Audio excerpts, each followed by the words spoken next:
Welcome to Redefining Medicine, an intimate and personalized program that illustrates a different side of the practice of medicine. Our in-depth conversations will focus on the physicians and practitioners who are redefining medicine through their integrative, functional, and holistic approach to health and well-being.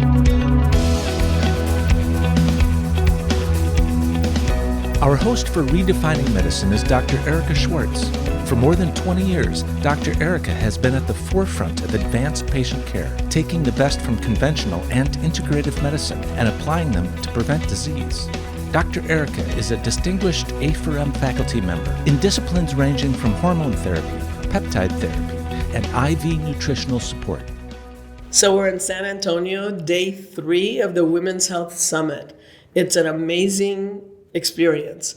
And today, I have with me Dr. Jennifer Pearlman, who is a women's health expert, and I'm so excited. She's going to go on stage afterwards, but she's going to talk to us about her mission in life. Mm-hmm. Dr. Pearlman, it's so nice to see you again. And you too, Erica. We were just talking. It's been years and days all at once, and when I think back over my career and my life's work, helping women age well, what a turning of the pendulum in terms of sentiment and the moment that women's health is finally taking center stage. Hallelujah. Hallelujah. Yes. Tell me about what you're doing. Tell everybody, tell our audience about it. Well, I would say that the approach that I take is one that really hones in on the unique biologic advantages that women have when it comes to health and longevity. Whether it's longer telomeres at birth, the superpower of estrogen throughout our reproductive life, which truly is a longevity hormone in both women and men, our genomic advantages with that extra X chromosome, our powerful mitochondria, those smaller in number than men, more efficient and more bioregenerative. But yet we have unique susceptibilities, whether that's menopause or our brain.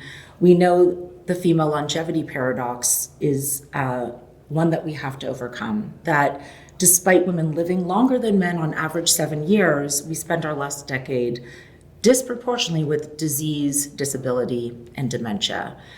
And this is something that I believe with modern science and a female-centric approach to healthy aging and the power of bioregenerative medicine, including emerging science and technologies that hold the potential, this may sound controversial, to delay and maybe reverse menopause, we can achieve this concept of FemSpan, which is helping women live longer, youthfully and with vitality, to ensure their health span, our health span, exceeds our current lifespan. So elaborate on FemSpan, please. Every cell in our body is gendered, yet women are disproportionately left out in the entire biomedical research machine. Every step of the way. So from what targets our research to human clinical trials where women are systematically excluded, to diagnosis, treatment, and prognosis of just about every chronic disease of aging, women have a far worse prognosis and outcome.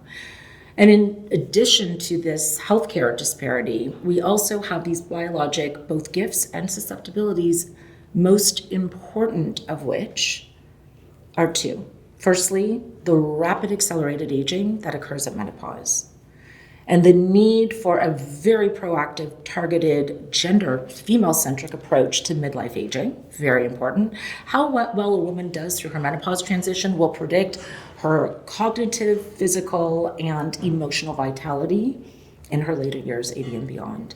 And secondly, our greater susceptibility through epigenomic phenomenon in a transgenerational way, meaning we pass these risks, as you know, on to the next generation, which is why I say women are the gatekeepers. They are. For our entire species of both health and longevity. Correct.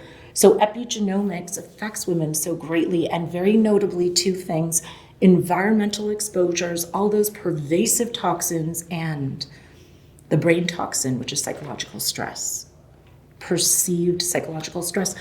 an important biologic hallmark of aging, the telomere, was discovered in very stressed women. These were the mothers of chronically ill kids. So if we look at those two factors, epigenomic exposures like toxins and stress, and we think about a proactive approach to menopause, I mean, just as a few examples, we can really push forward the idea of expanding FemSpan. So FemSpan, in translation, Yes. is about the same thing as health span, only specific to women. Yes. All right, so we can understand Did I what you're convince talking you about. that we need a female-centric approach? I think I was convinced a long time I ago. know. think I've been I know. working I knew on this my for a long audience. time. I think you got the right audience here. Anyway, so what are you going to talk about today? Well, I've shared a lot of the concepts about FemSpan and the idea of the female longevity factor, Right. our biologic advantages, and our risk. But I guess there's a few other really interesting bioregenerative emerging treatments that I can just touch on that are based on this emerging field of longevity science and what we now know, these 12 hallmarks of aging. These are both drivers and targets for intervention when it comes to longevity and aging science.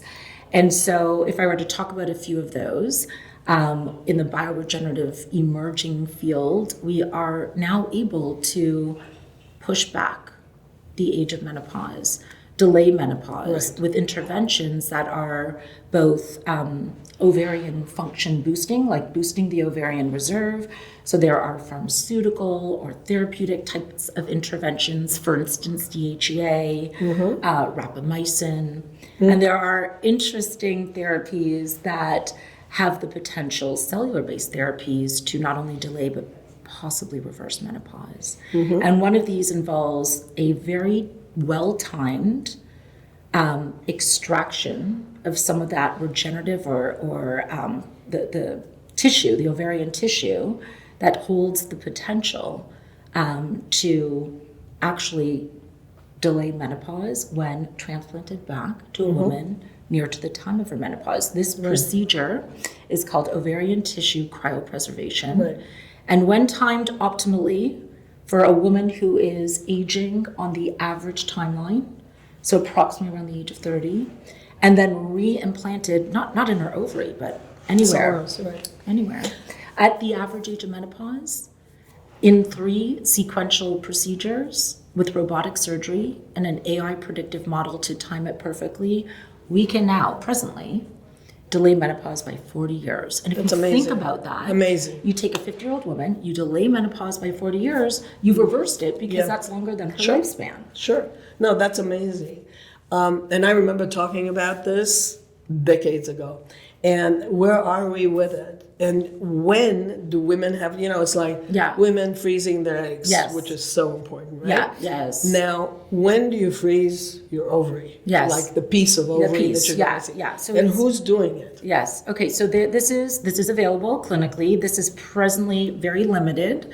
So there are a few centers in the world that are doing these kind of procedures and ovary labs that are doing this research. So it is available, but in terms of its application presently, it is being used for women that are at risk of reaching very early menopause, whether that's because of a pathological diagnosis, childhood cancer, or a planned surgery.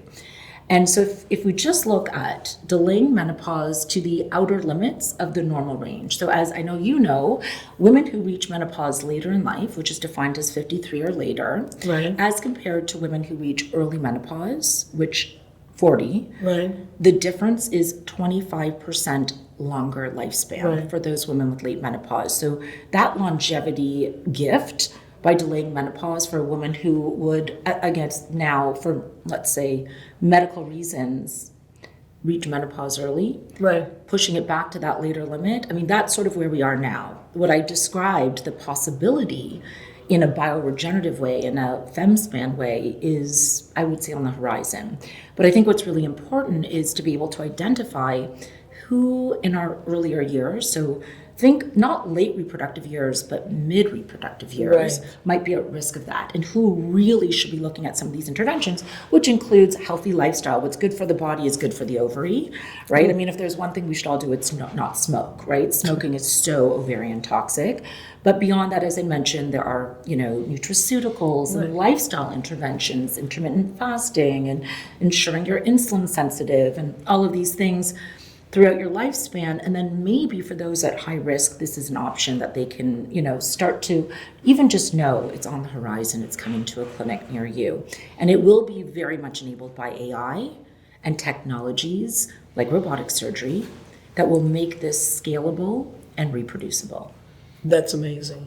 That's really amazing, because it's like the next phase of what we said, the frozen eggs. Yeah. Now you keep, Ovaries. you're going You're to, not just your eggs, that's but right, your and ovaries. then you're going to avoid really or delay any chronic illnesses, which is really the only thing that's left when you're talking about aging. Yeah, and if you think about it, I mean, what this actually means is that this whole, notion, I call it HOT, hormone optimization therapy, which is, thank goodness we are in the days of enlightenment. I was joking. Thank God. I started, I know. I helped run the largest menopause in Canada clinic in Canada for about a decade, and I was working in this field, 20, having babies, treating women with hot flashes, and they were the dark days. Like, women were Yes. scared, no doctors were being trained, all the GPs and a lot of specialists, they themselves were scaring women from hormones. I call them the dark days. And here we are, pendulum swinging the other way. They're the days of menopausal enlightenment. Women know to ask.